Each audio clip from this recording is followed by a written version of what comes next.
My name is Sigurdís Haraldsdóttir, and I treat gastrointestinal cancers. And I see patients in the cancer genetics clinic who may have a genetic predisposition to developing cancer. When I first meet patients, I usually tell them the meaning of my last name, which is Haraldsdóttir, the daughter of Harald, which is how they name females in Iceland. We all end with daughter, and Harald is my dad's first name. And after I've explained that, I tell them to call me Cece.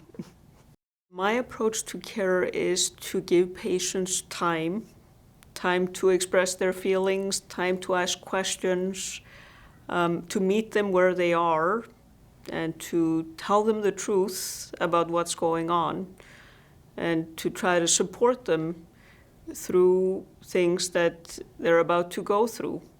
One of my research focuses has been on a specific type of cancer called microsatellite unstable cancer or mismatch repair deficient cancer. And we see this in about 3 to 4% of all metastatic colon cancers. And we know that in this setting, immunotherapy can work well.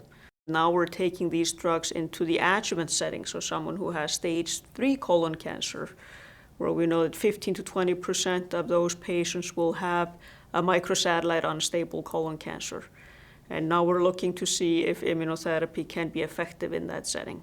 What I think is really exciting is thinking about prevention for cancer patients and cancer survivors, and what we can do to lower the chances of developing a cancer in the future.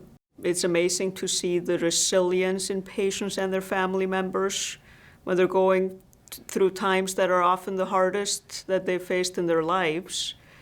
And I find it rewarding to get to celebrate small victories with patients.